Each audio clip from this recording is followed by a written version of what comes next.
Okay, Thursday, 27th of June, 2024. So Bitcoin is a monetary Schelling point, a monetary focal point. Now, in game theory, there's this nice concept called a Schelling point. And a Schelling point is when actors or participants in the game all converge onto a single idea or concept or place or location or anything of the sort without communicating, without talking, without liaisoning with each other.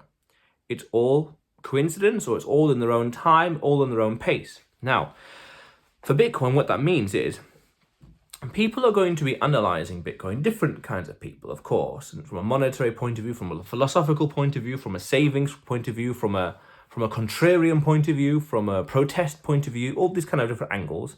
They're going to be looking at Bitcoin in their own time, of course, individually, in their own lives. They're going to be looking at it and coming to similar conclusions as they understand the first principles of it.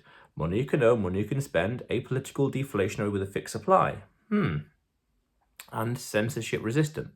They're going to come to these conclusions in their own mindset and attitudes and priorities, by their own different research avenues, and going to come to this conclusion saying Bitcoin is this powerful thing we can use for whatever cause or whatever just idea they have in life.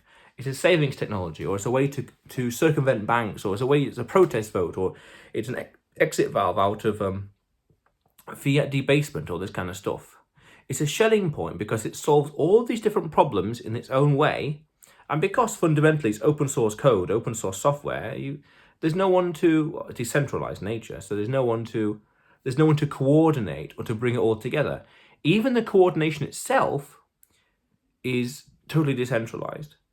YouTube videos, channels, blogs, posts, you name it, articles on all sorts of news articles years ago, advocating it in their own way. Even these FOMO articles that you would see in the newspaper here and there when it reaches all-time high, even that in itself is a Schelling point. It's someone's Schelling point out there, seeing it as a pure gamble and speculation, thinking if I buy it today and sell it in 5-10 years, I can get more money out of it. And there's a nice meme in this space. People come for the money, but they stay for the revolution. A lot of people would come for their own reason in terms of finances and making money. If I buy now and sell later on, or trade whatever else, they can make money out of it. But that's only the tip of the iceberg. Again, the first principles and all the technology behind it, the savings technology, they stay for the revolution, which is the savings, at least, things like that. So it's worth understanding that people are going to come to Bitcoin from all kinds of walks of life, and that ultimately, fundamentally, because it's money, because the value proposition of Bitcoin is for everyone. Now, I kind of say that very lightly because in business, when you say everyone is my product, everyone is my client, my product is for everyone, it's a bit cheap to say that, because yeah, it is, but be more specific, be more technical, be more scientific, be more exact.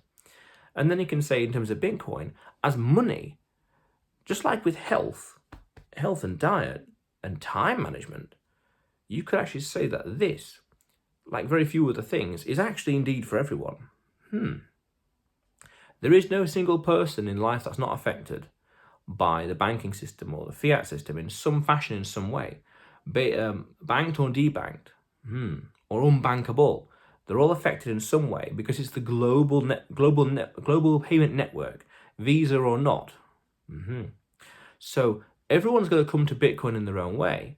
And it's interesting also, I learned this little interesting quote. I remember now, when I was in London for the AI conference on Monday, it said that the technology amplifies who you are already. If you are a good person, then technology, in all forms of technology, will make you an even better person. If you are an unscrupulous person, technology will make you even more unscrupulous. Same with Bitcoin. It amplifies who you are already. It amplifies the person you are. It amplifies the person in your soul, your character, your attitude, your priorities, your values. If you were good and you came to Bitcoin, you're going to be even better at it. Even better with it, even gooder, so to speak. Not actually a word, but still, you're going to be an even better person. And of course, that's a bit moralistically speaking, but nonetheless. Because, again, remember, the first principle here is everyone comes to Bitcoin in their own way and in their own time, Schelling point, by their own reasons. That's powerful, worth understanding that. So when we say also that Bitcoin is for everyone, it is indeed mathematically for everyone because they're all affected by the banking system. But also, it's worth understanding. Oh, I just forgot. Just my point. Something else as well. It'll come back to me. Yeah. We all have it. We all have an incentive to come to Bitcoin, and we're all going to find our own way as well. Powerful stuff. Now, interestingly, there's another meme in the space that says you get the price you deserve. You might have heard about it 10 or so years ago when the price was down here. Really, well, that price is a indication of the world's understanding of finance. There's a beautiful tweet that says that the Bitcoin's price is a lagging indicator of mankind's understanding of money, priceless. So the price you pay is the price you get. You get the price you deserve. People could be telling you for days and days and weeks and months, use this technology, study, or buy it.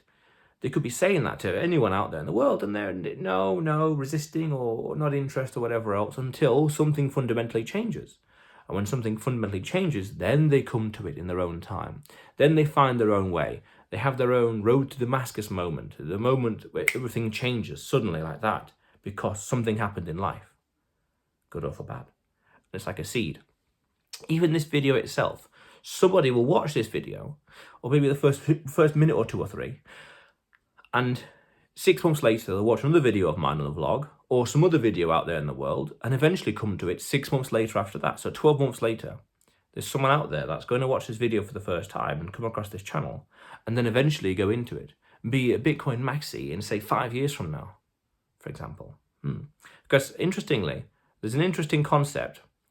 I don't know if it's in psychology or philosophy, but there's a nice word called sonder, S-O-N-D-E-R, or sondar. I always forget, E-R or A-R, S-O-N-D-E-R. I think it's E-R. And sonder says that everyone's lives is as complicated as our own. Makes sense. Every single person you see on the street when you're walking in the city, every single person you see has got a life as infinitely complex and complicated as yours, as mine. That's powerful. Each person has their own incentives, ideas, goals, dreams, visions, priorities, values, standards, you name it. And they're all going to converge onto Bitcoin in one way or another. But the beautiful thing is, with the technology and science or technology adoption in general, is that you don't have to understand technology to use it and to utilize it and benefit from it. I did a video about this, I forgot when, a few weeks ago or a month or 2 ago, the coming hyper-Bitcoinization. And in that video, I explained that you don't need to understand Bitcoin, the Merkle trees, the nonces, the nodes, the mining, difficulty adjustment and whatever else, the block reward, to benefit from it. You don't need to understand how it's a monotonic function. And I want to do a video about that in the future as well, monotonic function. A video in the future, I don't know when. You don't need to understand all that stuff to benefit from the technology. It's just the key players will. And those key players in those key decision-making positions in these big jobs or big industries or big companies, they're going to come to technology bit by bit for their own reasons, by their own incentives, in their own time. Now, some are going to look at it in a pure gamble way, a pure way of getting more money. Fair enough. Some are going to see it as a revolution. That's Larry Fink and that's Michael Saylor. Those are two extremes. Fair enough. Again, we all have our own incentives. We all have our own priorities, values, standards, missions, objectives, you name it. Okay, and we're all going to converge on this technology because also it's interesting and worth knowing that money is a winner-take-all game. Now, this kind of says that there would be technologies out there, other crypto projects that might be faster or quicker or whatever else than Bitcoin, but because they're just basically the same, it's Bitcoin but this and Bitcoin but that, it's just a little different here and there, just different. It's not 10x. If the competition is down here and you're way up there, you're only one, all the rest are down here but you're up here, then it's a no-brainer. People are going to look at that big disparity. This is all fiat currencies out there, pound, euros, dollars, you name it, and up here, Bitcoin, because it's completely different, it's 10x different.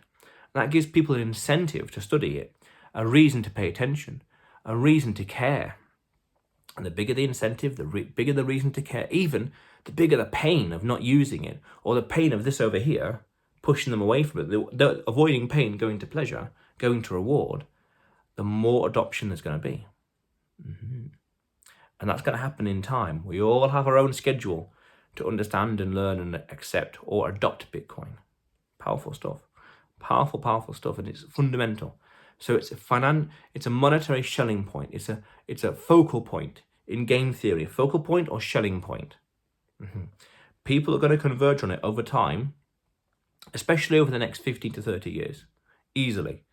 Because I want to do a video about this, but there's a nice little few concepts I realize and how to predict the future.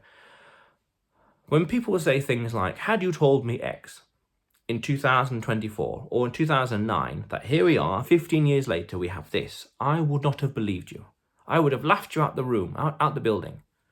So then you can say, right, what today sounds so ridiculously profound or big or amazing that today is laughable,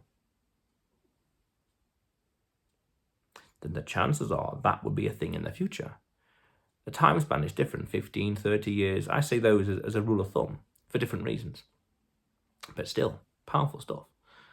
And bit by bit, incentives align. It's all game theory. And humans are very predictable in some way. En masse, humans are predictable. Individually, there's more nuance to it, but en masse, it's somewhat predictable. Yeah, statistics, you could argue. But yeah, nonetheless. But otherwise, you will see me tomorrow.